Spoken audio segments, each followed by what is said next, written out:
Ladies and gentlemen, welcome back to the CSTV. I'm your host, Kathleen Negantuto, Madam CS, and this is The Striker. Stay tuned and have it raw and real.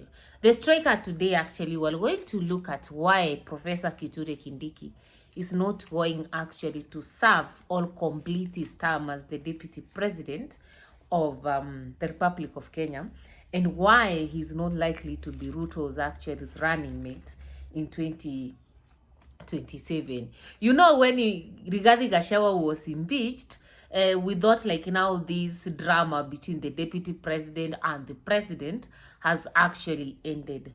But remember, I did a video here and I did tell you that this impeachment of Rigathi Gachagua has set a presidency that actually a president can easily do away with his deputy president, or a deputy president can easily be thrown out of government, or it can be impeached. Yeah, it was made so easy.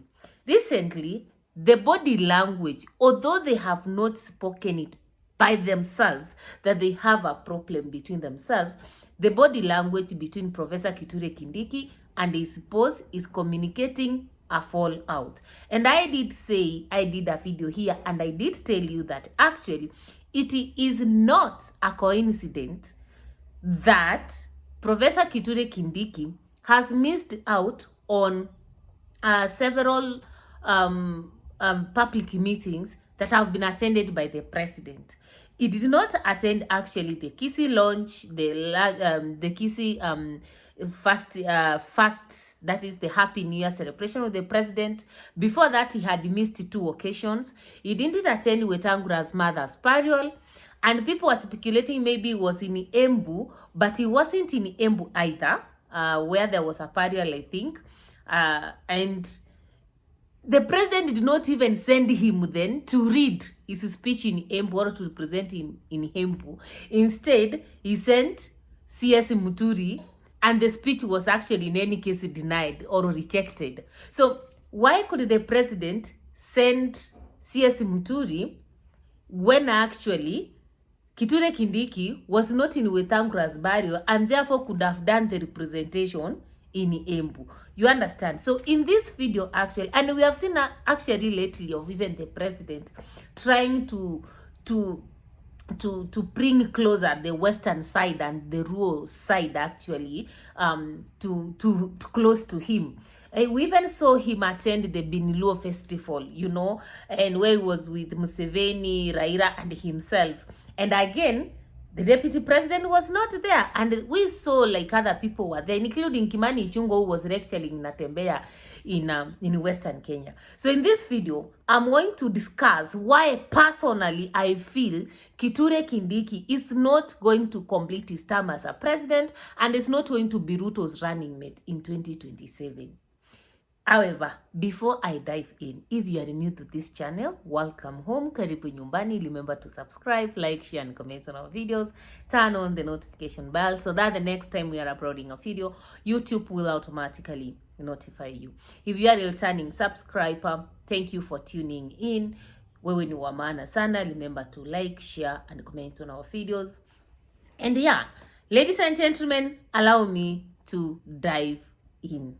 Now, in Kenya, if there's something I've always said that we should not just let slide, is something called political rumors, especially that which has to do with a fallout between and politicians.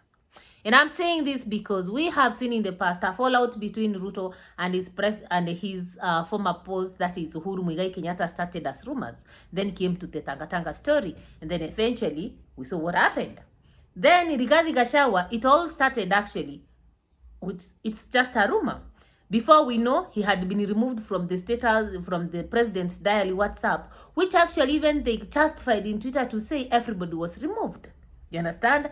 Before we could know, the impeachment motion was in parliament, and right now, Rigathi Gachagua is not the deputy president anymore. Now, the body language between the deputy president and Ruto right now demonstrates people who are at a fallout. And there's rumors actually that Professor Kindiki has been slapped in State House by one Faluk Kibet.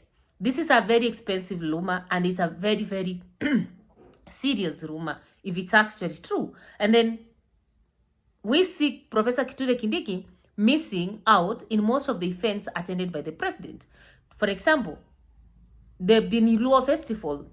Next, Moses Wetangula's mother's burial, where everybody attended. Next, the Kisii State House launch, where the president was celebrating the first year, the first all the New Year's celebrations, you know. And even before that, he had missed again in 2 other functions. And when it even comes to Twitter, it doesn't come to tell us, this is not right, it's not true, we have not fallen out. It's not even coming out to clear the hair whether he has been slapped or not. It just comes to tweet out and tells people, Merry Christmas and Happy New Year. We are looking forward to building a Kenya that is free from fear and want. Now, from where I stand, all is not rosy as far as the relationship between the two is concerned. And from where I stand, actually, Professor Kithure Kindiki is exit as the Deputy President of Kenya is looming. And these are my reasons. Number 1, Professor Kithure Kindiki, he's not serving the purpose. Actually, he was nominated or appointed as the DP to serve. When Ruto appointed Rigathi Gachagua as the Deputy President, or he nominated him as his running mate, he knew he was bringing him so that he could be able to fight Uhuru Muigai Kenyatta. He could be able to silence the opponents of Ruto in the mountain, and he could be able to paint the mountain yellow, that is UDA. And that is exactly what Rigathi Gachagua did. Now, appointing Kithure Kindiki after the exit of Rigathi Gachagua, Professor Ruto and his allies thought that Professor Kithure Kindiki, number 1, could help to bring back the popularity of UDA in the mountain. And number 2, it could bring numbers. Remember, politics is a game of numbers. Whether you have money, politics is a game of numbers. You have that to convert that money into numbers. You have to convert your popularity into numbers. So they anticipated that Professor Kithure Kindiki was going to bring numbers. But the way the president is always rejected in the mountain, especially Mount Kenya East, in Embu, Mount Kenya East, where Professor Kithure Kindiki comes from, it does not actually show that actually Professor Kithure Kindiki is going to bring these numbers. Truth be told, when Rigathi Gachagua was impeached, the next meeting Ruto made was the one in Embu, where the bishop was being inaugurated. And Professor Kindiki was not cheered at, but he was not heckled at. But the president was heckled at. People were saying Ruto must go. The next time Ruto is making another effort in Embu is during the party of this, I think the part of a senator there. And what happened? The speech of the president was rejected. So literally, Professor Kithure Kindiki is not doing the work that he was anticipated to do. It was not about deputizing the president. No, it was about deputize me but bring something on the table, which is not bringing. And therefore, it's not the best fit actually. Ruto is done with the mountain, He doesn't see any hope that he will get something from the mountain. And if Professor Kindiki cannot be able to do that, then he's not serving his purpose in the government. He's literally supposed to be moving back or moving away from the government. That's point number 1. My point number 2 actually is the fact that when you look at Professor Kithure Kindiki, he came in so that the mountain can be captured, right? But right now, as it is, Ruto does not need the mountain anymore. In fact, if he gets Western Kenya and the Ruo Nyanza, these others he can just gather small, and lift firing. He can gather small from other regions and easily become the president come 2027. And that's why we see President Ruto now is quoting the western side of Kenya and the Ruo Nyanza. Ask yourself how many times Ruto has gone to Ruo Nyanza ever since Rigathi Gachagua was impeached and the broad-based government was formed now. How many times Ruto has gone to Ruo Nyanza? How many times has Ruto gone to Western Kenya? Is more focused actually on bringing Ruo Nyanza and Western Kenya and the coastal part of Kenya actually into UDA, so that come 2027, he will not need the mountain. And therefore, whether Kithure Kindiki feels is treated good or not, Ruto doesn't care who will treat Kindiki well and who will not treat Kindiki right. And because of that, actually, for Ruto actually now to convince the people of Western and the people of Nyanza that, tuko pamoja, we are together, he has to pick his running mate from Nyanza or the western side of Kenya.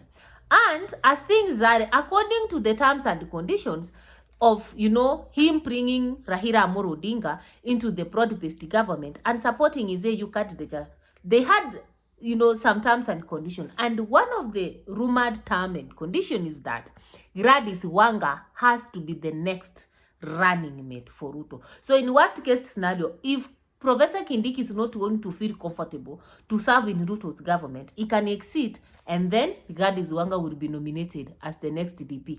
Probably even after IEPs have been formed somewhere in 2026 or even earlier 2027, and you realize that now Gladys Wanga will come in, serve for the remaining few months, and then is the running mate, and then he comes the deputy president up to 2032, just like that. So Ruto does not need the mountain. The mountain is valueless right now to Ruto, so long as he gets the support of Western, Nyanza, and the coast. The mountain will just remain there. They would be saying that they have numbers. Tarakaniti, they would say they have numbers. But the truth of the matter is, their numbers, when you put the mountain and Ruto Nyanza together, they are likely to do what?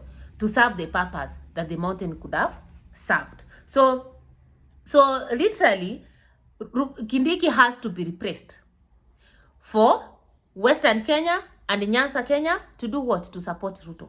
They must get a running mate.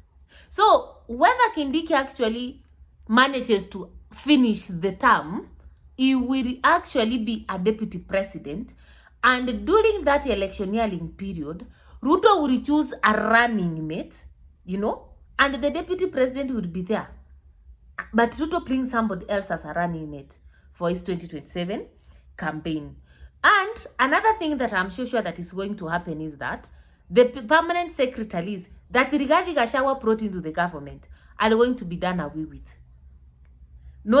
It will not even take long. Maybe we will have another cabinet reshuffle and other announcements and replacements in the government. But the truth of the matter, Ruto also has to be sure that his secrets are not going to Rigathi Gachagua, because Rigathi Gachagua seems to know a lot of what is happening in the government, yet is an impeached person. So Ruto feels these permanent secretaries and some other people may be feeding information to Rigathi Gachagua. So it's also going to be done away with in terms of his secretaries. So you see the mountain will keep losing because they don't even need that. It doesn't need even to give them any share of the cut. And then another thing why I feel Kithure Kindiki is not going to finish his term is actually that Kithure Kindiki's body language is actually communicating somebody who is missing from, is not physically present, is not mentally present in the government, although is physically present. The fact that he's been missing in all these functions is also painting a very wrong picture of the president. It's also actually making the president look lonely. Remember, he was complaining about being lonely, etc. And therefore, there could be a probability even that our professor is contemplating actually resigning. And therefore, from where I stand, actually, it's body language. Sometimes you don't need actually to speak that I'm being oppressed. The body language is very clear. You don't need to tell people, we are not together. The body language can tell people whether you are together or not. And as things are, Professor Kithure Kindiki is not actually comfortable, and anytime soon we may even hear that he's resigned. And finally, Professor Kithure Kindiki could be not comfortable with what is happening, the dark secrets in the government. Professor Kithure Kindiki has served as a Minister of Interior in this country. And during his tenure as a Minister of Interior, we have had the Gen Z mandamanos where killings were reported, and people have been terming it as crime against humanity. Now we are having abductions, you understand? And people are contemplating, actually, telling the judiciary to write to ICC that there's crime against humanity that's being done in Kenya. And Professor Kithure Kindiki, as a professor of law, and having actually represented President Ruto in the ICC, at least he understands what happens at the Hague.